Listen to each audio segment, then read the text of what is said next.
इस ई पासपोर्ट में छिपा है आपका ट्रैवल सुपर पावर। अब हर कोई चाहता है कि उसके पास ई पासपोर्ट हो, लेकिन समस्या यह है कि बहुत सारे सवालों से डर भी लगता है। सवाल ये कि अगर इसका चिप खराब हो गया तो क्या होगा, अगर ये खो गया तो क्या होगा, अगर ये किसी गलत हाथों में पड़ गया तो क्या होगा, क्या ये हैक हो सकता है। मान लीजिए हम इमिग्रेशन काउंटर पर खड़े हैं और उसके बाद ये ई पासपोर्ट को उसकी मशीन जो है, उनकी मशीन जो है वो रीड नहीं कर पा रही है, तब ऐसी समस्या होगी तो क्या होगा। ऐसे ही 25 सवालों के जवाब मैं देने वाला हूँ। पहला सवाल है, भारत में ई पासपोर्ट कब शुरू हुआ। तो ये जो ई पासपोर्ट है ये 2021 से ये शुरू हो गया था, लेकिन उसके बाद इसको थोड़ा टाइम लगा। पायलट प्रोजेक्ट है, अभी काफी सारी जगह पर 2025 में अब तक ये बहुत सारे सिटीज तक ये पहुंच गया है और वहां पर अवेलेबल है। अब दूसरा सवाल यह है कि क्या नया ई पासपोर्ट बनाना संभव है। तो हाँ, नया ई पासपोर्ट बनाना संभव है। जब आप पासपोर्ट के लिए अप्लाई करते हैं तब आपको जो पासपोर्ट मिलेगा, अगर अवेलेबल हो तो आपको ई पासपोर्ट के लिए आप अप्लाई कर सकते हैं और आपको मिल जाएगा। और उसके बाद तीसरा सवाल है, ये पुराने पासपोर्ट को ई पासपोर्ट में कैसे अपग्रेड करें। जब आपका पुराना पासपोर्ट जो है आप उसे रिन्यू करवाते हैं तो आपको जाना है अपनी वेबसाइट पर या फिर पासपोर्ट सेवा केंद्र में। तो उसके बाद जब आप अप्लाई करेंगे, अगर आपके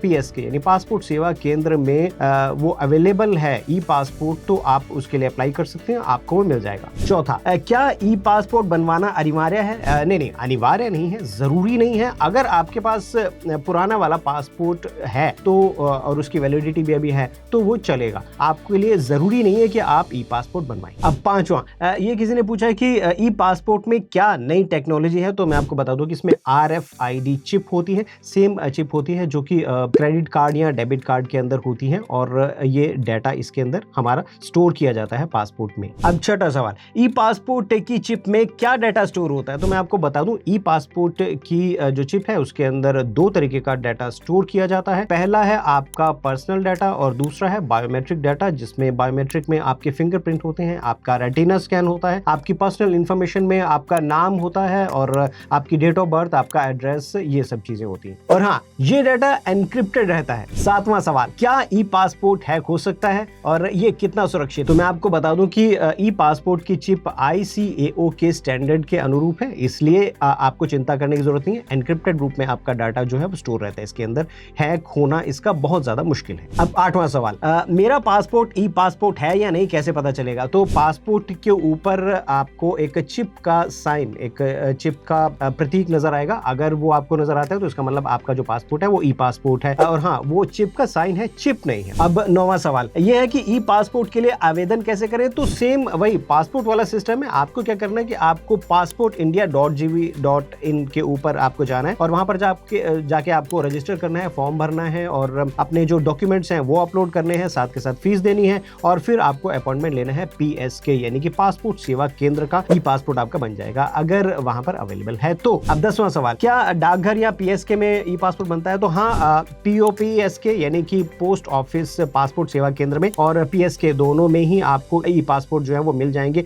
अगर वहां पर उसकी अवेलेबिलिटी है तो। 11वां सवाल, ये ई पासपोर्ट बनवाने के लिए कौन से डॉक्यूमेंट चाहिए। तो आपको वही Aadhaar card, PAN card, voter ID card और आपको एड्रेस प्रूफ में आपका बिजली का और पानी का जो बिल है ये सब लगेगा। और जो नाबालिग हैं उनके लिए उनके पेरेंट्स का पासपोर्ट की कॉपी चाहिए होगी। 12वां सवाल है, क्या तत्काल में ई पासपोर्ट बन जाता है। हाँ, तत्काल में भी आपका ई पासपोर्ट बन जाता है और इसमें जो ई पासपोर्ट बनता है वो आपको PSK में उसकी आपको फैसिलिटी मिल जाती है। 13वां सवाल है, यहाँ पर ई पासपोर्ट की फीस कितनी है। तो मैं आपको बता दूं, ई पासपोर्ट की फीस सेम पासपोर्ट जितनी, नॉर्मल पासपोर्ट जितनी ही है। और इसमें आपको क्या है कि एडल्ट पासपोर्ट जो बनेगा तो उसमें आपके पेजेस पे डिपेंड करता है। अगर आपका 36 पेज का 36 पेजेस वाला आपका अगर ई पासपोर्ट बनता है तो 1500 रुपए नॉर्मल फीस है और 3500 रुपए तत्काल फीस है। और 60 पेजेस वाला बनाते हैं तो 2000 रुपए नॉर्मल फीस है और उससे 2000 रुपए ज्यादा यानी कि 4000 रुपए आपकी तत्काल फीस होगी। अगर माइनर है कोई यानी 18 साल से कम है तो 36 पेज का जो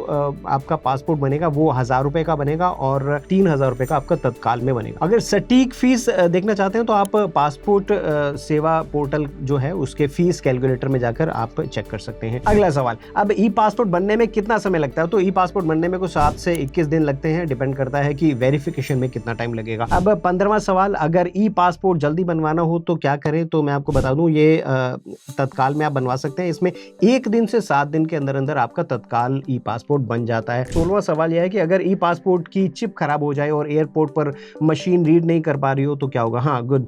अगर आप यात्रा कर रहे हैं और इस तरीके की कोई प्रॉब्लम आती है तो मैं आपको बता दूं कि मैनुअली सारा का सारा प्रोसेस हो सकता है, उसमें आपको कोई प्रॉब्लम नहीं होगी। 17वां सवाल, क्या चिप खराब होने पर पासपोर्ट अमान्य हो जाता है? नहीं, पासपोर्ट अमान्य या इनवैलिड जिसको बोलते हैं वो नहीं होगा।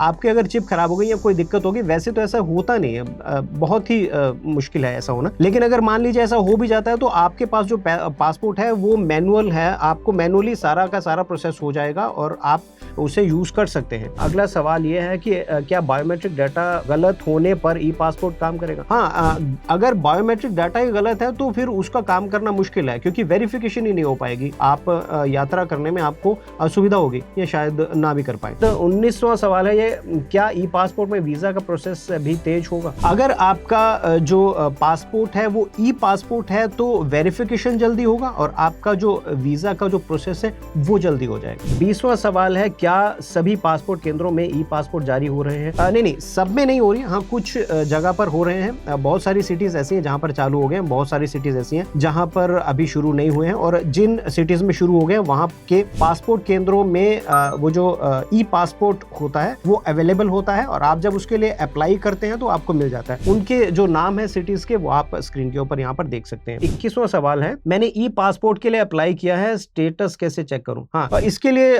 बहुत आसान है, आप या तो वेबसाइट पर जाकर पासपोर्ट की पोर्टल पर जाकर चेक कर सकते हैं या फिर आप 1800-258-1800 पर जाकर आप चेक कर सकते हैं। 1800-258-1800 इस नंबर पर आप कॉल कर सकते हैं और आप अपना स्टेटस जो है वो चेक कर सकते हैं। क्या ई पासपोर्ट हमें ट्रैक करता है?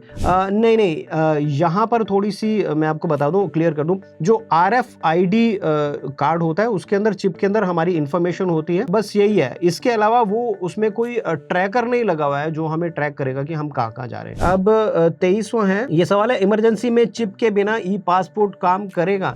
बिल्कुल, अगर कोई प्रॉब्लम हो जाती है, बिना चिप के कोई दिक्कत हो रही है, कोई सिस्टम काम नहीं कर रहा है, तो मैनुअली सारा काम हो जाएगा। आपके पास जो पासपोर्ट है वो उसमें सब कुछ कागज पर लिखा हुआ है, वो फिजिकली मैनुअली सारा प्रोसेस हो जाएगा और आप उसे यूज कर सकते हैं। उसके बाद 24वां है, क्या ई पासपोर्ट की वैधता नियमित पासपोर्ट से अलग है? नहीं, वैलिडिटी दोनों की एक जितनी है, ई पासपोर्ट की भी और नॉर्मल पासपोर्ट की भी। 10 साल और 5 साल। 10 साल अगर आप एडल्ट हैं और 5 साल अगर आप नाबालिग हैं 18 साल से कम। 25वां सवाल, ई पासपोर्ट किस किस देश में काम करता है? तो हाँ, मैं बता दूं किस किस देश में चलता है। ये 178 देश है टोटल जो इसको अभी एक्सेप्ट कर चुके हैं और कुछ इनको मान्यता दे चुके हैं जहां पर ये चलता है, और कुछ ऐसे जिन्होंने अपने सिटीजन को भी देना शुरू कर दिया है। इसके बाद बहुत सारे ऐसे देश हैं जिनका आप स्क्रीन पर नाम देख सकते हैं। एशिया की कई कंट्रीज ऐसी हैं, कुछ ऐसे हैं देश जहां पर वीजा फ्री कंट्रीज हैं, जहां पर आप बिना वीजा के जा सकते हैं, जैसे जापान है। वहां पर आपको ई पासपोर्ट की जरूरत पड़ेगी जाने के लिए, अगर आप बिना वीजा के जाना चाहते हैं तो। इस तरीके से बहुत सारी कुछ नियम हैं जो आपको ध्यान में रखने पड़ेंगे। और कुछ सवाल हो तो मैं चाहूंगा कि आप नीचे कमेंट में पूछें ताकि मैं आपको अगले वीडियो में उसका जवाब देने की कोशिश करूं। मैं उम्मीद करता हूं कि आपकी बहुत सारे जो कंफ्यूजन है वो क्लियर हो गए होंगे। तो इस वीडियो में इतना ही, मिलते हैं अगले वीडियो में, तब तक के लिए थैंक यू एंड बाय। और साथ ही ऐसी ही और जानकारी के लिए हमें सब्सक्राइब जरूर कर लीजिएगा।